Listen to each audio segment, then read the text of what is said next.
మహారాష్ట్రలో అధికారంలో ఉన్నటువంటి మహావికాస్ అఘాడి మహాయతి కూటమి ఘన విజయం అన్ని ప్రాంతాల్లోనూ సాధించింది. హిందూ ఓట్ల మీదన తీవ్రమైనటువంటి ప్రభావం చూపెట్టింది. టోటల్గా మరాఠ్వాడ ఏదైతే ఉద్ధవ్ థాకరే వాళ్ళకి పట్టున్నటువంటి లోక్సభ ఎన్నికల్లో ఈ ప్రాంతంలో 8 స్థానాలకు గాను అక్కడ మహాయతి కూటమి కేవలం ఒకటే గెలిచింది. అసెంబ్లీ ఎన్నికల్లో మాత్రం 46 సీట్లలో ఏకంగా 41 చోట్ల గెలిచింది. బీజేపీకి సంబంధించి ఇది ఒక కీలకమైనది. అలాగే విదర్భ ప్రాంతంలో 62 స్థానాలకు గాను 49 చోట్ల గెలిచింది. ఇందులో బీజేపీ వాటానే 39. ఇది కాంగ్రెస్కి కంచుకోట లాంటి ప్రాంతం ఈసారి దెబ్బతింది.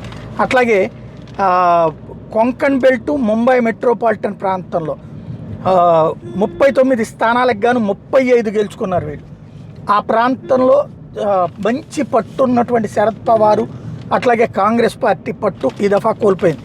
పశ్చిమ మహారాష్ట్రలో కాంగ్రెస్ శరద్ పవార్ ఎన్సీపీలకి అది పెట్టని కోట లాంటిది 70 అసెంబ్లీ స్థానాలు ఉంటే ఈ దఫా ఏకంగా 53 స్థానాలు బీజేపీ కూటమి గెలుచుకుంది. అక్కడ ఉత్తర మహారాష్ట్రలో కాంగ్రెస్ కోట లాంటిది 47 అసెంబ్లీ స్థానాలకు కానీ 44 ఆ ప్రాంతంలో బీజేపీ నేతృత్వంలో కూటమి గెలుచుకుంది. అంటే టోటల్గా అన్ని బెల్టుల్లో కూడా వీళ్ళ వ్యవహార శైలి నచ్చలేదు నెంబర్ 1. ఇంకోటి వ్యాపార వాణిజ్య వ్యవస్థల్ని వీళ్ళ హయాంలో 2 ఏళ్లలో చిన్న భిన్నం చేసి వదిలిపెట్టారు. బెదిరించి డబ్బులు వసూలు చేశారు, దారుణంగా ఇబ్బంది పెట్టారు.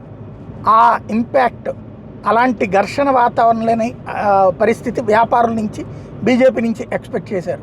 రెండోది వచ్చేటి కేంద్రంలో బీజేపీ ఉన్నప్పుడు రాష్ట్రంలో బీజేపీ గవర్నమెంట్ ఉంటేనే బెటర్ అని భావించారు. మూడోది వచ్చేటప్పటికి ఇప్పుడున్నటువంటి సర్కమ్స్టాన్సెస్లో హిందువులు ఏకంగా కాకపోతే కష్టం అన్నటువంటి నమ్మకానికి వచ్చారు. ఈ అన్నీ కలిసి ఘన విజయానికి కారణమైంది.